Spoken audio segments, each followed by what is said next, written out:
Hello, am I audible now? I'm so sorry, I lost my connection. Can somebody please confirm if I'm audible? Yes, Okay, ma'am. okay.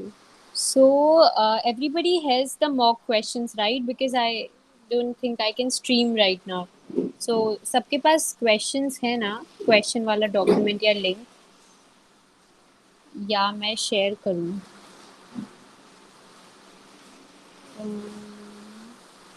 या yes ma'am, share कर लो। share करूँ? Yes ma'am.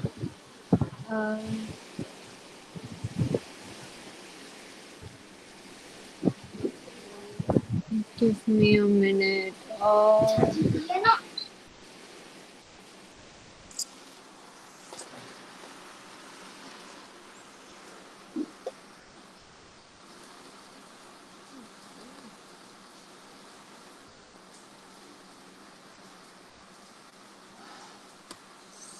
Um, made a laptop.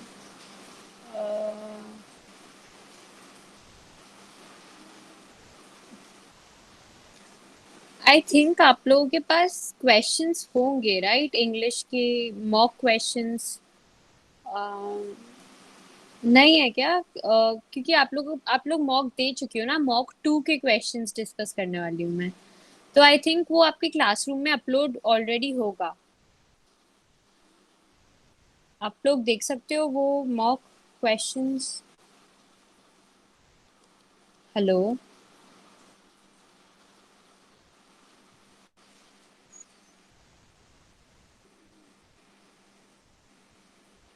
Hello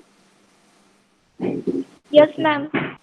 हाँ तो ये mock yes ma'am. आप लोगों का mock 2 जो हुआ था तो वो क्लासरूम में अपलोड हुआ होगा ना मॉक तो आप लोग उसको Yes, ma'am. आप हम लोग सबके पास क्वेश्चन है मैम। ओके तो मैं अभी स्ट्रीम नहीं कर पा रही हूँ तो आप लोग वही रेफर करो ओके मतलब मैम। हर किसी के पास है ना कोई है ऐसा जिस जो अभी क्वेश्चंस एक्सेस नहीं कर सकता फॉर सम रीजन या आप लोगों में से कोई एक अगर स्ट्रीम भी कर दे तो भी चलेगा अच्छा I am asking for the last time सब एक्सेस कर सकते हैं ना क्वेश्चंस कोई भी ऐसा है जो नहीं कर सकता वो अभी बोल दे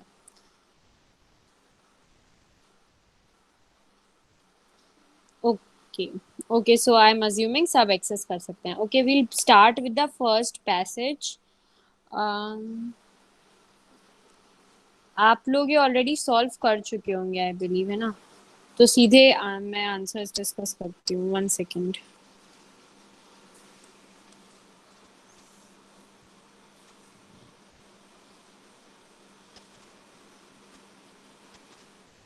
okay so the first question the first passage was about making a delicious looking hamburger at home and author ने उसको describe किया था तो the first question was the author's primary purpose is to okay and इसका correct answer is option B अच्छा आप लोगों के पास आंसर की है या नहीं है नो मैम। ओके आंसर की नहीं है तो आप लोगों को आपकी मार्क्स या मिस्टेक्स पता है या नहीं पता है नो मैम। ओके तो आप लोग साइड बाय साइड चेक भी करते जाइए सो फर्स्ट का आंसर है ऑप्शन बी कोई है ऐसा जिसका कोई और आंसर हो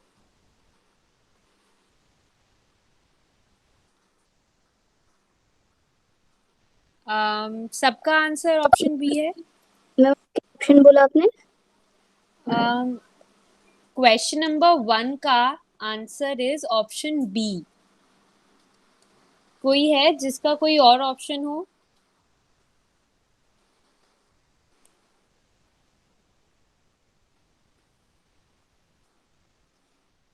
Hmm, आप लोगों को रिस्पॉन्ड करना पड़ेगा no okay ma'am. B.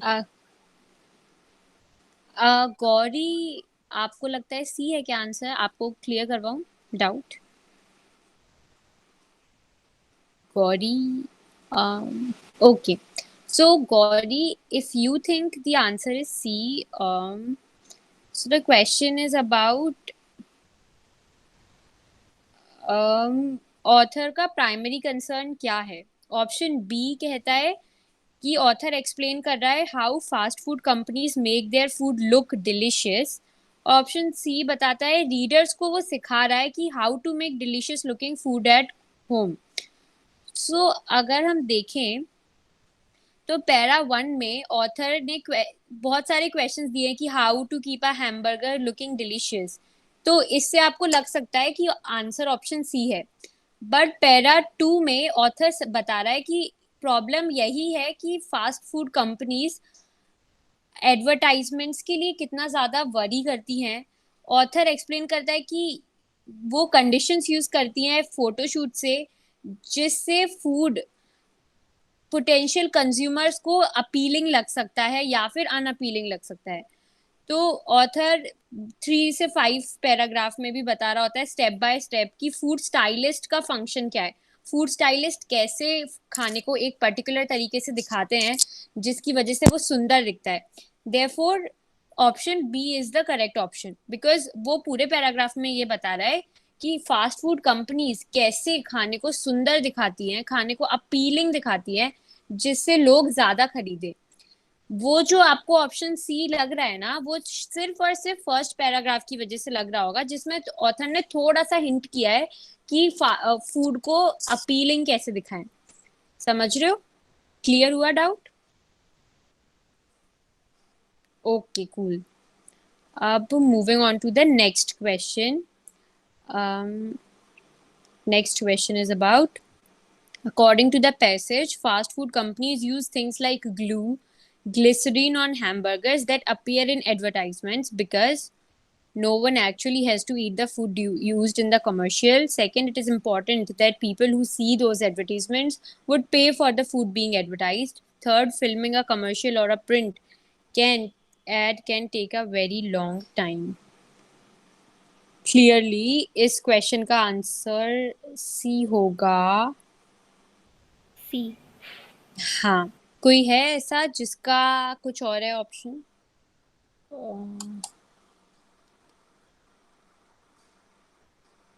Hello.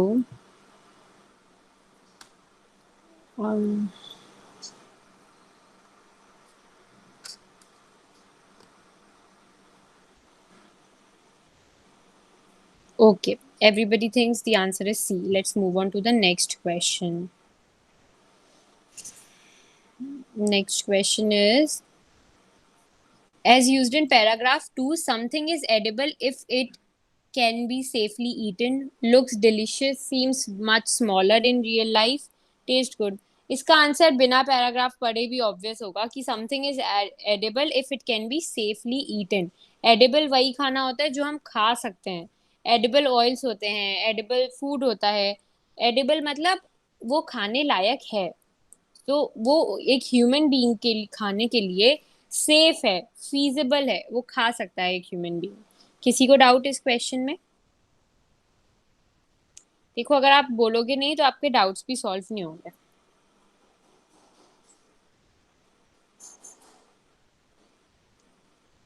Kabir thinks the answer is D. Kabir नहीं, एडिबल का मतलब ये नहीं होता कि वो टेस्ट गुड करे. एडिबल का मतलब होता है खाने लायक. तो कोई गंदी और कड़वी चीज भी खाने लायक हो सकती है अगर वो न्यूट्रिशियस हो. ठीक है. एडिबल का मीनिंग ही होता है खाने लायक या capable for a human being to ईट.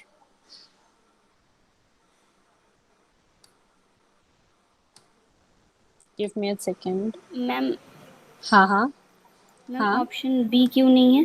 क्योंकि मतलब ये कॉमर्शलाइज जो कर रहे हैं चीज़ें वो उसको अट्रैक्टिव दिखाने के लिए ना कर रहे हैं. हाँ, उसको अट्रैक्टिव दिखाने के लिए कर रहे हैं. बट हमसे पूछा क्या है क्वेश्चन में? हमसे पूछा है कि something is edible if it. तो एडिबल का मतलब पूछ रहे हैं वो basically.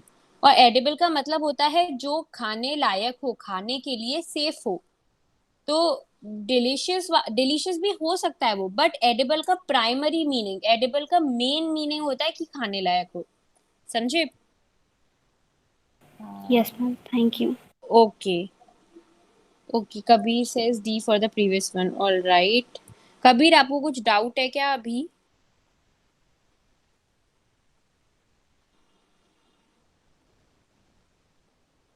Okay. Now the fourth question says, according to the passage, a food stylist working on a hamburger commercial might use glue too. ये हमने अभी कहीं रीड किया था कि अम, एक मिनट। हाँ, फोर्थ का आंसर है बी। फोर्थ का आंसर बी है। क्यों है? क्योंकि ऑथर ने पैरा 3 में ही मेंशन किया था कि अ food stylist uses glue and tweezers to carefully rearrange the sesame seeds on the bun for maximum visual appeal. तो ये खुद डायरेक्टली पैराग्राफ 3 में आंसर दिया है, therefore B is the correct option. Okay, किसी को डाउट? कोई दूसरा ऑप्शन क्यों नहीं है? No ma'am. Okay. Next question. Question number 5 says, based on the information in the passage, it is most important for the lettuce and tomato used in the fast food hamburger commercial to have a great taste, be the perfect shape and size, appeal natural, look fresh. तो passage 5 का answer है, sorry, question 5 का answer है option D. Paragraph 3 में ही author ने बताया है कि फूड स्टाइलिस्ट यूज करता है परफेक्ट लेटर्स और टमाटो। परफेक्ट क्यों यूज करते हैं? क्योंकि वो, उसमें लिखा है the food stylist uses them to keep them looking fresh, तो वो डायरेक्ट ही आंसर है। मतलब इसमें अपन को कुछ इंटरप्रेट करने की जरूरत नहीं है, वो डायरेक्टली पैराग्राफ 3 में मेंशन किया है। therefore option B is the correct answer. किसी को डाउट?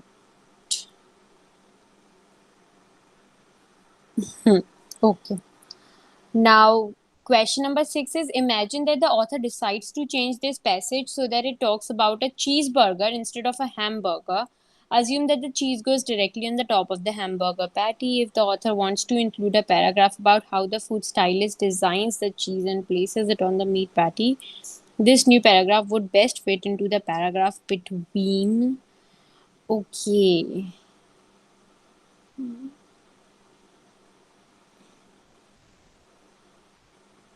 ऑप्शन नंबर सी होगा इसका आंसर, क्योंकि एक मिनट, एक सेकेंड। हाँ, option number C which says between paragraph 4 and paragraph 5 के बीच में आएगा। क्यों आएगा मैं एक्सप्लेन करती हूँ। हाँ, अच्छा, लोगों को बी भी लग रहा है। ओके, हाँ, तो आयुष एंड अभिप्सा को मैं एक्सप्लेन करती हूँ।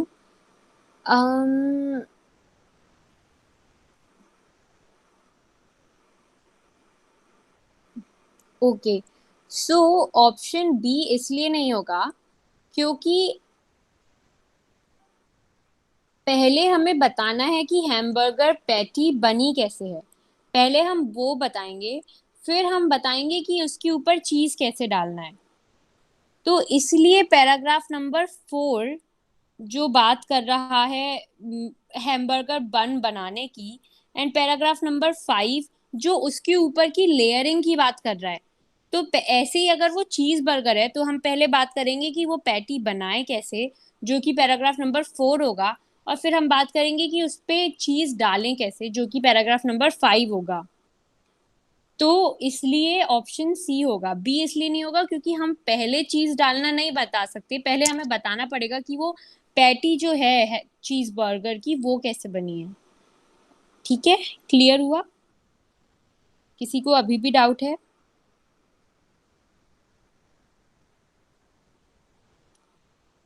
Okay. Okay, cool. Moving on to the seventh question. as used in the paragraph, which is the best synonym for delectable?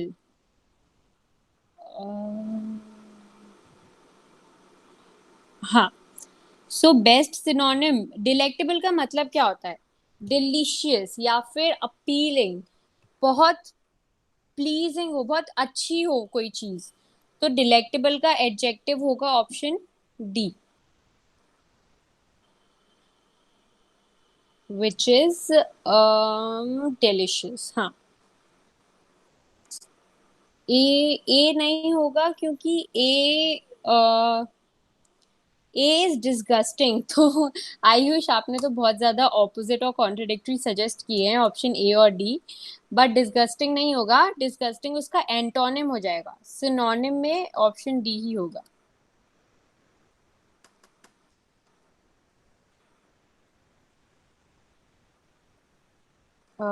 Give me a second.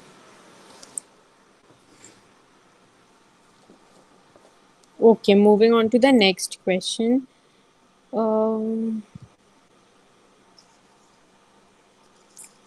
हाँ, अब पैसेज टू पे आते हैं, which talks about hot air balloon. अब तो question number 8, according to the passage balloon pilots control the balloon's altitude by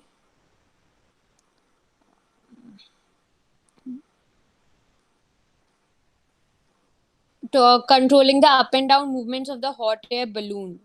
तो इसका option B होगा। पैराग्राफ 3 में ही ऑथर ने मेंशन किया है कि वो कैसे उसके अप एंड डाउन मूवमेंट के थ्रू बात करता है। Pilot can control the up and down movements of the hot air balloon bye regulating the heat in the envelope. तो ये ऑप्शन बी में ही बताया है कि regulating the air temperature inside the balloon. और अगर आप पैराग्राफ 3 देखें तो उसमें भी ऑथर ने क्लियरली लिखा है कि एक मिनट, वो पैराग्राफ नहीं मिल रहा मुझे, बट हाँ उस यही लिखा है कि the pilot can control up and down movements bye regulating the heat in the envelope. तो ऑप्शन बी होगा इसका। किसी को कोई doubt? Okay, question number 9 is best synonym for ascend. Ascend का मतलब होता है ऊपर जाना, माउंटेन क्लाइंब करना, तो इसका आंसर होगा डी, टू क्लाइंब और मूव अपवर्ड। किसी को कोई doubt? Question number 10 is best antonym for descend. अब डिसेंड का मतलब होता है नीचे आना। एक सेकेंड।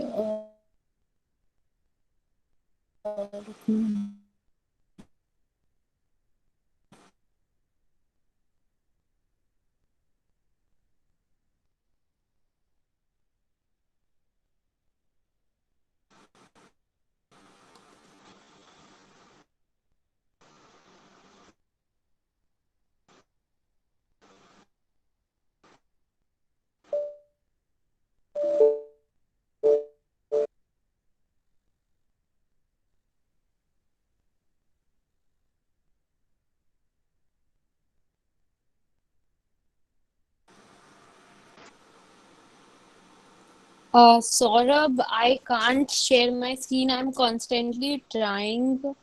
मेरे लैपटॉप को पता नहीं एंड टाइम पर कुछ हो जाता है, but we can do one thing कि any of you can share if possible. मतलब कोई और आप लोगों में से कोई शेयर कर सकता है क्या स्क्रीन, क्वेश्चंस की स्लाइड? जो भी कर ओके मैम, सकता हूँ। मैं कर ओके ओके, थैंक्स, जो भी है। Digital Nalanda ma'am. रजत दादा थैंक्स। क्या नाम है? रजत दादा। ओके मैम रजत भोया। Okay okay okay Rajat, thanks a lot, thanks a lot. Saurabh, ma'am अब विच आपको क्वेश्चन? विजिबल है? अभी हम कौन सा, I yes think ma'am yes. Ninth पे हैं, नहीं, हाँ अभी हम 10th क्वेश्चन पर। Ma'am it's visible. हाँ मुझे विजिबल है। Saurabh, is it visible to you? Yes, yes, yes. Yes, ma'am. Yes. Okay so अब मैं जैसे जैसे क्वेश्चन स्क्रॉल करती जाऊँ आप Yes, ma'am. स्क्रॉल कर देना। ओके तो डिसेंड का मतलब होता है नीचे आना, असेंड का एकदम ऑपोजिट है डिसेंड।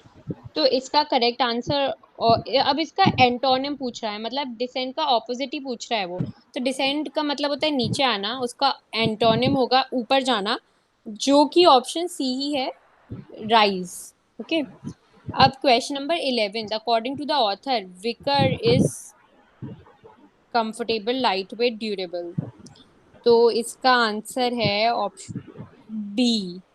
इसका आंसर ऑप्शन बी है, क्योंकि पैराग्राफ 2 में बताया है कि basket is made of wicker. उसमें लिखा है कि ensures that basket will be comfortable and add a little extra weight. तो इसका मतलब ऑप्शन, मतलब फर्स्ट वाला ऑप्शन सही है।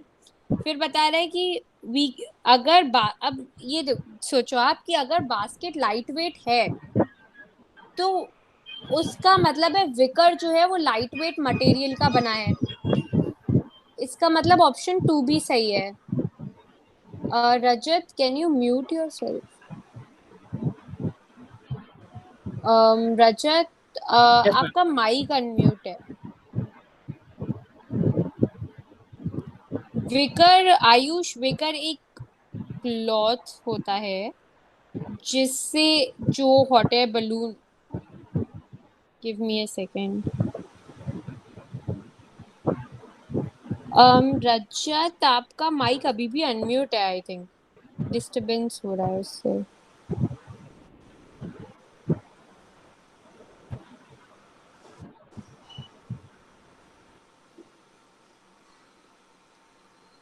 हाँ हाँ अब बेटर है। ओके हाँ सो किसी ने कुछ पूछा था।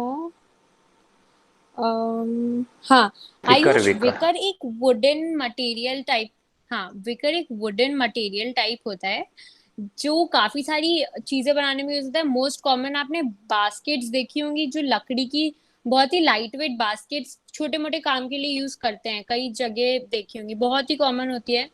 आप इनफैक्ट नेट पे भी सर्च कर सकते हो विकर बास्केट्स, बहुत ही कॉमन होती हैं, कई जगह मिलती हैं। तो उस टाइप का मटेरियल होता है।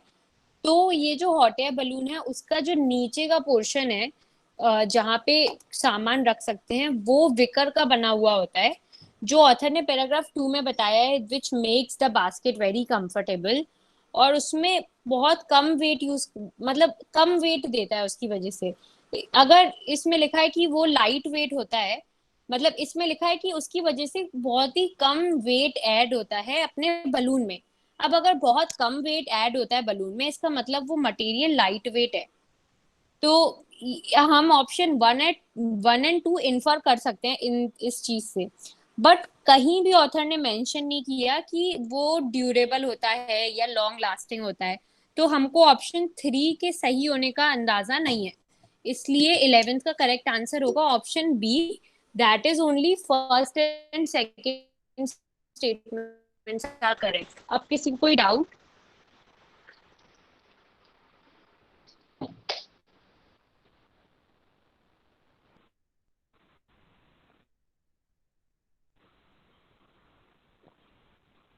Okay, moving on to the 12th question.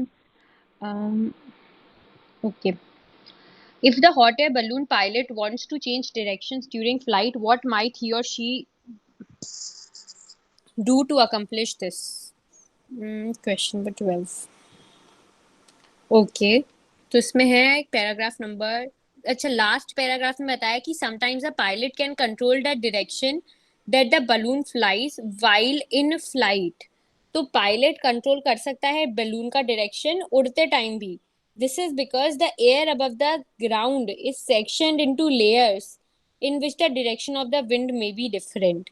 इस मतलब ग्राउंड से जो एयर होती है वो पोर्शंस में डिवाइड हो जाती है, जिसकी वजह से विंड का डायरेक्शन अलग अलग हो सकता है।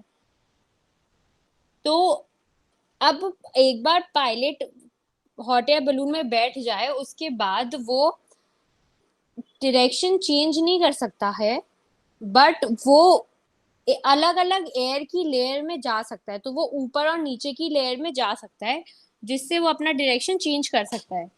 So option D is the correct option in this.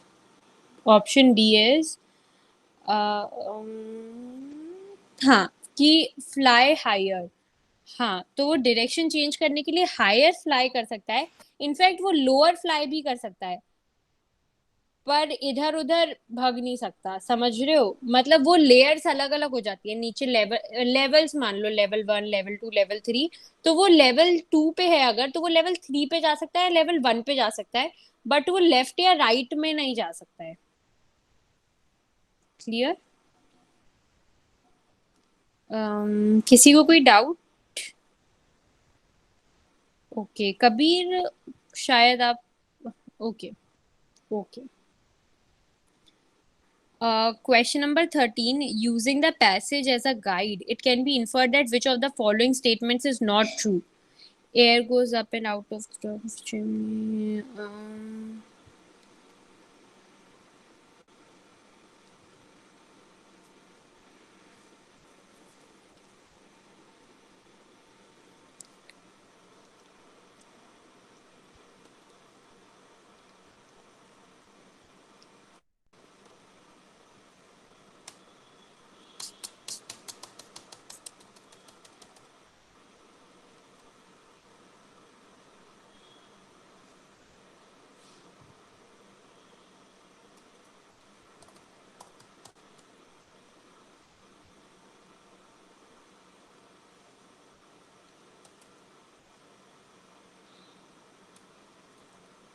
Hello.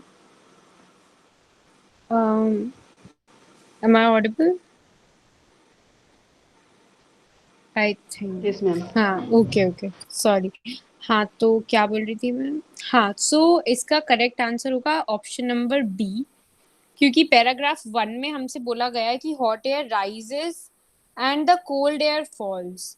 Therefore cool air एक रेफ्रिजरेटर के अंदर जब भी ठंडी हवा होगी वो फॉल होगी फ्लोर पे जब हम डोर खोलेंगे, ना कि ऊपर जाएगी.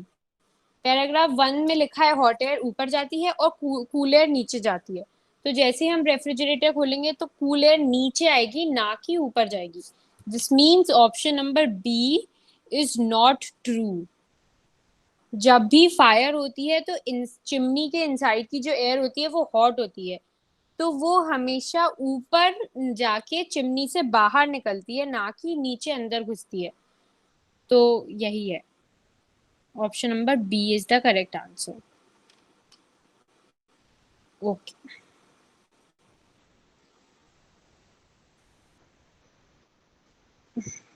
एक सेकेंड. पैराग्राफ, हाँ, अब question number 14 says based on its use in paragraph 4 it can be understood that negligible belongs to which of the following word families. Okay, negligible किससे सिमिलर होगा? ऑप्शन ए कहता है सोलेम, ग्रेव, सीरियस. तो ये तीनों का मतलब है सीरियस या बहुत ही ज्यादा क्रिटिकल सिचुएशन जिसमें सब लोग सीरियस हो. तो नेग्लिजिबल का मतलब होता है बहुत ही कम या माइनर. तो वो डेफिनेटली ए में तो नहीं जा रहा है. ऑप्शन नंबर बी सब्सटेंशियल या कंसिडरेबल या लार्ज, इसका मतलब होता है बहुत ज्यादा क्वांटिटी. ये नेग्लिजिबल का टोटल ऑपोजिट है, देयरफॉर नेग्लिजिबल इसमें भी नहीं जाएगा. ऑप्शन सी है एक्सिलरेटिंग, थ्रिलिंग, एक्साइटिंग. ये नेग्लिजिबल से दूर दूर तक रिलेटेड नहीं है, क्योंकि नेग्लिजिबल का मतलब होता है क्वांटिटी से रिलेटेड होता है, ना कि एक्साइटिंग और थ्रिलिंग और इन सब से. Option number 4 which says insignificant या स्मॉल या फिर अननोटिसेबल, ये नेग्लिजिबल इस ऑप्शन में बिल्कुल सूट कर रहा है. नेग्लिजिबल का एग्जैक्ट यही मतलब होता है. ऐसे क्वेश्चंस के लिए आपको अपनी वोकैबुलरी बहुत स्ट्रॉन्ग करनी पड़ेगी, तभी ऐसे क्वेश्चन सॉल्व हो पाएंगे. उसके बाद अब हम थर्ड पैसेज पे मूव करते हैं. किसी को कोई डाउट अभी तक यहाँ पे? Okay, moving on to the third passage. Question number first of third passage, that is question number 15, says this passage would most likely be found in a option number B, 15th का option number B है answer, encyclopedia, क्योंकि encyclopedia summarises the factual information about a topic और subject, और ये passage में mostly facts और background information cover करी है। किसके बारे में? एक टॉपिक है पेंटर क्लॉ मोनेट के बारे में। तो ऑप्शन बी करेक्ट होगा, क्योंकि फैक्ट्स ही हैं, इसमें कोई ओपिनियन नहीं है।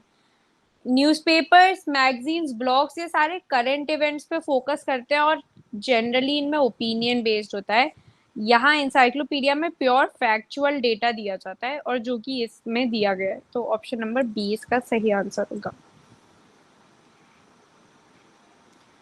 अब question number 16, author, based on the information in the passage, it can be inferred that the phrase a tactile quality suggests that Monet's canvases were, tactile quality क्या suggest कर रही है?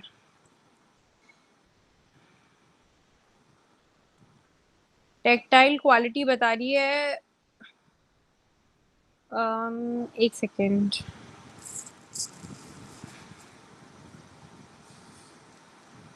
हाँ, रफ। ओके, टेक्टाइल क्वालिटी से हम rough infer कर सकते हैं। ऑप्शन नंबर 16, जनरली टेक्टाइल का मतलब देखा जाएगा ऐसे वोकैब बेस्ड क्वेश्चन में, बट अगर हम मीनिंग इंटरप्रेट भी करें तो हाँ, ऑथर ने बोला है कि मोनेट के जो कैनवसेस होते थे वो ट्रेडिशनल आर्टिस्ट के कैनवस से अलग होते थे, डिफरेंट होते थे। और ट्रेडिशनल आर्टिस्ट के कैसे होते थे? Smooth.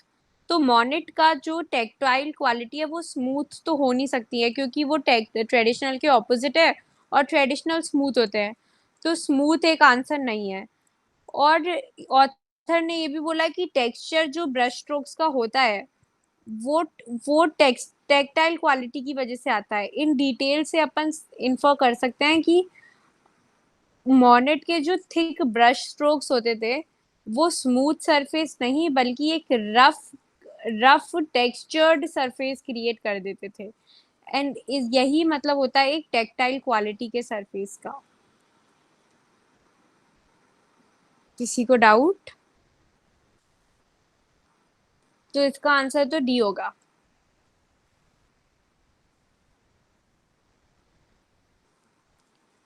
Question number 17 is, according to the passage, Monet moved to Paris in 1859 to, एक मिनट, किसी को डाउट तो नहीं था ना? ओके, हाँ, 1859 टू, ये अब पैसेज में रेफर करना पड़ेगा अपन को।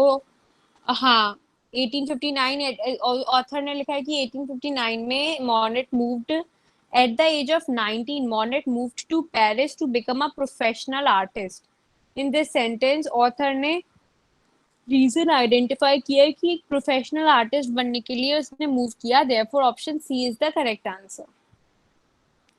और ये भी लिखा है कि although he was associated with the movement known as impressionism, Paris में ये ज्वाइन करने के लिए उसने मूव नहीं किया है, इसलिए ऑप्शन ए गलत आंसर, गलत ऑप्शन है। प्रोफेशनल आर्टिस्ट बनना था, इसलिए option C is the correct answer.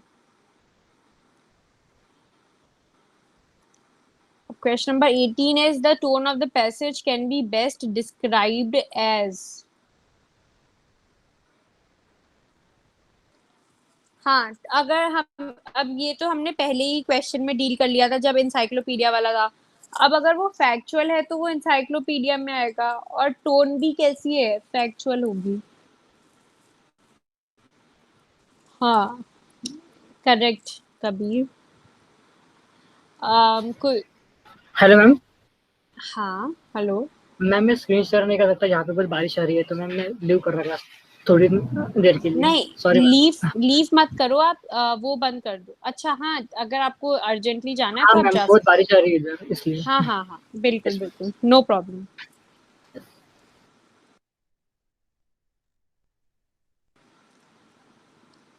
कोई और स्क्रीन शेयर कर सकता है क्या?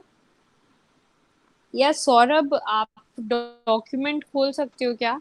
किसी के पास डॉक्यूमेंट? अच्छा, एक काम करती हूँ, मैं क्वेश्चन वाले डॉक्यूमेंट की लिंक आपको शेयर कर देती हूँ यहाँ चैट पे। तो आप वो खोल लीजिए।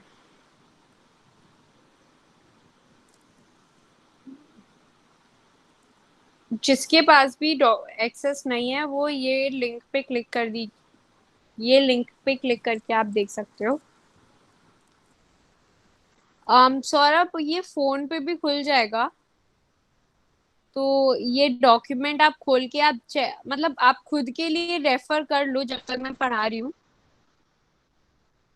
समझ में आ रहा है?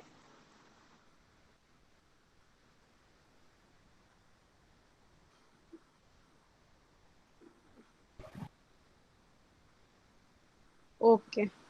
ओके, ज्यादा देर नहीं लूंगी मैं क्लास। मैं जल्दी से ये वाला पैसेज और खत्म कर देते हैं। Passage number 4। Okay, question number 19 says this passage is most likely an excerpt from। तो ये पूछ रहा है कि पैसेज हमने कहाँ से लिया होगा। तो इसका करेक्ट ऑप्शन है ऑप्शन ई। वो इसलिए क्योंकि passage begins in middle of things and because ये फर्स्ट सेंटेंस है। Despite the beliefs of the 17 to 21 million people, there is no evidence that accidents are more likely to happen on Friday the 13th। तो however और 17 million people ये दोनों previous points को refer कर रहे हैं। Paragraph 2 शुरू हो रहा है if then there is no significant evidence. तो ये भी बता रहा है कि ये भी प्रीवियस पॉइंट्स को रेफर कर रहा है। ये दोनों नो सिग्निफिकेंट एविडेंस, ये भी फ्राइडे 13। तो ये सारे स्टेटमेंट से लग रहा है कि ये पैसेज जो है ये किसी बड़े से राइटिंग वर्क, रिटन वर्क के एंड का पोर्शन है। तो इसलिए ये ऑप्शन ई करेक्ट आंसर होगा इसका। क्योंकि अगर केस स्टडी होता तो वो कुछ स्पेसिफिक चीजें मेंशन करता है इससे रिलेटेड, जो कि मेंशन नहीं किया है। और एनालाइज, ये पैसेज एविडेंस एनालाइज कर रहा है ना कि सिर्फ प्रेजेंट कर रहा है। तो ऑप्शन सी भी गलत है। और हाँ, तो इसका करेक्ट आंसर ऑप्शन ई है। किसी को डाउट?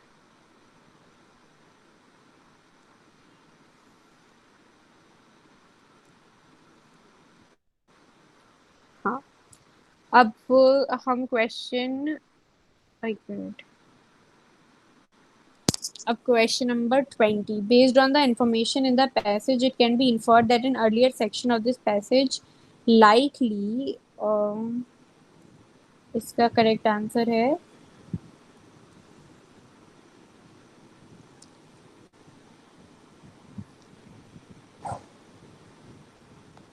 अच्छा, ये अभी हमने डिस्कस कर लिया। सॉरी, क्वेश्चन नंबर 20 डिस्कस कर रहे थे।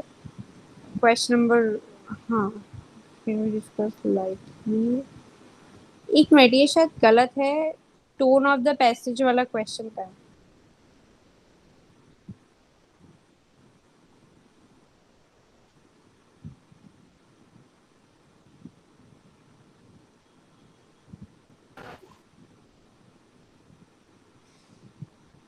ओके, ये 20th क्वेश्चन स्किप कर दो, इसमें कुछ प्रॉब्लम है, गलत है क्वेश्चन। क्वेश्चन नंबर 21 डिस्कस करते हैं। Question number 21 says which of the following pieces of evidence if true would best support the author's argument in paragraph 1।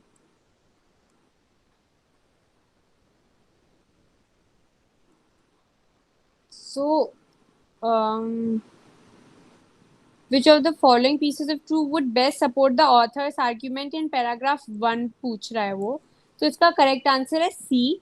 क्योंकि पैराग्राफ 1 में ऑथर बता रहा है कि some studies have shown there are actually fewer accidents on Friday the 13th। So the author attributes this phenomenon to the idea that if people are more cautious on Friday the 13th, then they are likely to be fewer accidents। तो ये सबसे फिर बता रहा है कि हम इससे इन्फर ये भी कर सकते हैं there are fewer people to drive on Friday the 13 there are likely to be fewer traffic accidents. तो ये सारी चीजों से ऑथर का आर्ग्यूमेंट सपोर्ट हो रहा है कि बिकॉज फ्राइडे द 13th को पीपल ज्यादा कॉशियस होते हैं, ज्यादा केयरफुल होते हैं, तो उस दिन एक्सीडेंट्स कम होने के चांसेस है। तो इसलिए ऑप्शन सी इसका करेक्ट आंसर होगा। Question number 22 says, as used in paragraph 2, which is the best antonym for inauspicious? तो inauspicious का मतलब होता है unfavorable, मतलब जो अनफेवरेबल मतलब जो कि ऑपोजिट है। मतलब अगर आपको, जैसे अभी सौरभ स्क्रीन शेयर, अभी कोई रजत स्क्रीन शेयर कर रहा था, तो बारिश आना उसके लिए इनऑस्पिशियस हुई, अनलकी बोल सकते हैं, अनफेवरेबल बोल सकते हैं। तो ये इनऑस्पिशियस का, हाँ, तो इनऑस्पिशियस का ऑपोजिट होता है, टेक्निकली ऑपोजिट उसका होता है ऑस्पिशियस, और ऑस्पिशियस का मतलब होता है फॉर्चुनेट या फिर मतलब फेवरेबल। तो इसका करेक्ट आंसर होगा ऑप्शन नंबर सी। ओके, अभी कितने क्वेश्चंस बचे हैं? ओके, पैराग्राफ नंबर 5 पूरा है, डिस्कस कर ले अभी।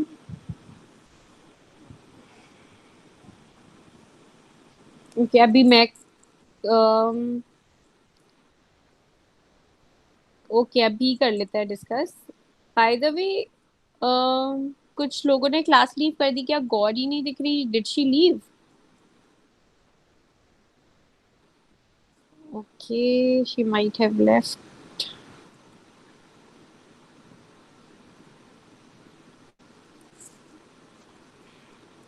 ओके, फिर भी हम नेक्स्ट पैसेज डिस्कस कर ही लेते हैं साथ में। So question number 23 says, this letter is most likely addressed to the owner of the muffin company, a local store, the clerk या फिर जॉर्ज। इसका करेक्ट आंसर है ऑप्शन नंबर बी, क्योंकि फर्स्ट पैराग्राफ में ही द ऑथर ने लिखा है कि she bought a perfect muffin kit from your store. इसका मतलब है कि वो स्टोर का जो ओनर है उसको उसने एड्रेस किया है, तो वो मफिन मिक्स के ओनर को एड्रेस कर रही है। Therefore option number B is the correct answer. A, C और डी के लिए कोई इन्फॉर्मेशन नहीं दी है। अब question number 24 says, the tone of the author can be best described as। इसका करेक्ट आंसर है ऑप्शन नंबर डी, क्योंकि इस पैसेज में ऑथर रिफंड मांग रहा है और उस प्रोडक्ट के लिए रिक्वेस्ट करिए कि रिफंड मिल जाए, और इससे वो अनॉयड और इरिटेटेड दिख रही है। जो, क्योंकि उसमें पता है, इवन दो उसने एक्स्ट्रा केयर करी थी सारे डायरेक्शंस फॉलो करने के लिए, उसकी मन मर्जी के मुताबिक वो प्रोडक्ट नहीं बना। तो इसलिए option D, furious is the correct answer. Sorry, furious नहीं, फ्यूरियस बहुत ज्यादा नेगेटिव हो रहा है। ऑप्शन डी, फ्रस्ट्रेटेड या फिर थोड़ा सा irritated is the correct answer. Furious भी हो सकता था, बट फ्यूरियस बहुत ज्यादा स्ट्रांग है, तो उसको एकदम बहुत गुस्सा नहीं आ रही है, पर इरिटेटेड और थोड़ा फ्रस्ट्रेटेड है। अब question number 25, question number 25 says, as used in paragraph 1, which is the best synonym for guarantee? अब गारंटी का मतलब क्या होता है? गारंटी देते हैं हम किसी चीज की, कार खरीदते हो या फिर लोन्स देते हैं, तो गारंटी एक पर्सन को हम गारंटर बना देते हैं। तो गारंटी मतलब श्योरिटी होता है। तो गारंटी का मतलब होता है प्रॉमिस ऑफ क्वालिटी, या फिर अश्योर कर रहे होते हैं कि हाँ आपको अच्छी क्वालिटी मिलेगी, उस टाइप से। तो option number C correct answer होगा इसका, दैट इज प्रॉमिस। अब question number 26, which of the following best describes the organization of paragraph 2? Question number 26 का करेक्ट आंसर है ए, क्योंकि पैराग्राफ 2 में ऑथर पहले फर्स्ट, फिर देन, फिर नेक्स्ट और फाइनली ऐसे वर्ड्स यूज करता है।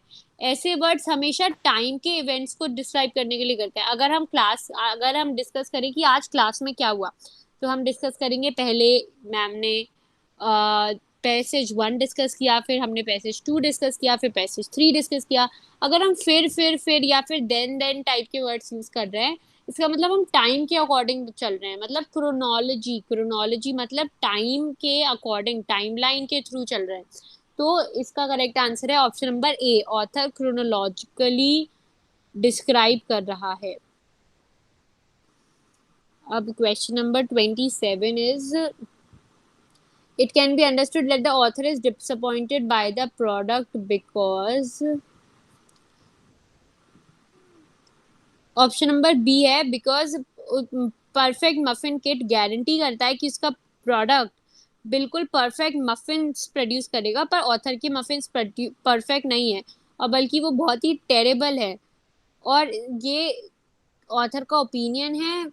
हम समझ सकते हैं कि option B is the correct answer. About question number 28, it can be understood that the author put hot sauce in the muffins because she option number D, author ने paragraph 2 में ही mention किया कि ऑथर ने वो directions follow करे थे और वो सारे इंग्रेडिएंट्स डाले थे बिकॉज ऑथर का फेवरेट इंग्रेडिएंट है हॉट सॉस, तो उसका हॉट सॉस फेवरेट इंग्रेडिएंट है इसलिए उसने वो डाला, और option number D is the correct option. Question number 29 is, author's main purpose in writing this letter is to, इसका करेक्ट आंसर है बी। ये तो आप सबको ऑब्वियस हो चुका होगा कि वो पूरा रिफंड चाह रही है उस कंपनी से और इसलिए वो लेटर लिख रही है, तो option B is the correct answer.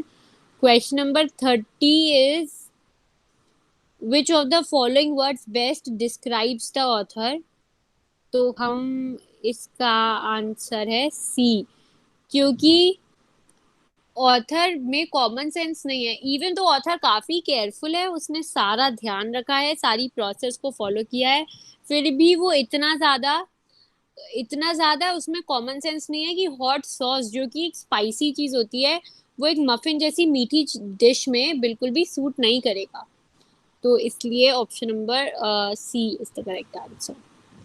Okay, किसी को भी किसी भी क्वेश्चन में डाउट आज जो हमने डिस्कस किया?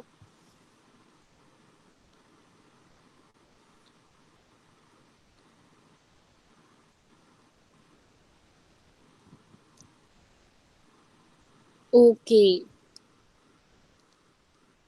ओके, तो आज का हम क्लास में हमने मॉक्स डिस्कस किए और आई होप आप लोग रीडिंग और वोकेबुलरी डेली बेसिस पे कर रहे हैं, और किसी को भी कुछ और डाउट हो तो मैं व्हाट्सएप ग्रुप में हूँ ऑलरेडी एडेड, और आप मुझे मेल भी कर सकते हैं। सो सेकंड कौन सा क्वेश्चन, सेकंड पैसेज या फिर सेकंड क्वेश्चन? ओके, मॉक का सेकंड क्वेश्चन, एक minute.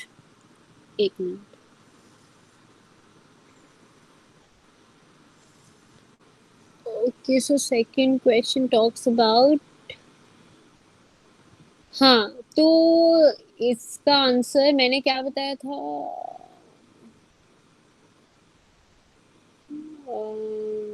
Give me a second.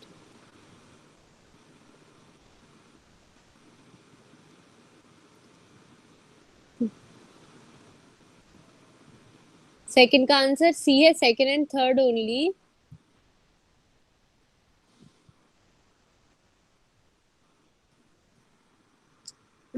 Option number C है, इसमें क्या डाउट है कभी? हाँ, why can't it be D? Okay, एक मिनट, डी देखने दो मुझे। ओके, एक सेकंड।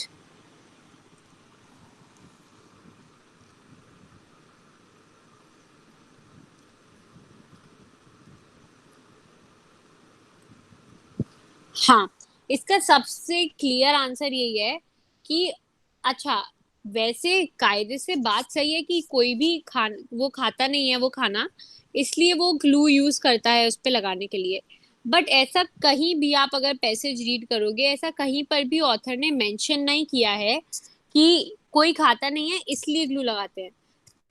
ये ध्यान रखो, एक कॉज एंड कॉन्सिक्वेंस वाली चीज होती है कि अगर बारिश होती है तो आप गीले हो जाते हो, बट बारिश इसलिए नहीं होती जिससे आप गीले हो, बारिश का पर्पस अलग है। ऐसे ही ये ग्लू लगाने से, हाँ लोग नहीं खाते हैं वो प्रोडक्ट, वो एक कॉन्सिक्वेंस है, पर उसका रीजन वो नहीं है। और ऑथर ने पूछा है कि उस ग्लू लगाने का रीजन क्या है, तो इसलिए ऑप्शन 1 नहीं होगा, क्योंकि कहीं पर भी स्टेटेड नहीं है कि वो दूसरे ना खाएं इसलिए वो ग्लू लगाते हैं। समझ में आया कबीर? इज इट क्लियर ना? Okay, cool. Okay, good night, all the best, bye bye. Good evening, ma'am. या, गुड।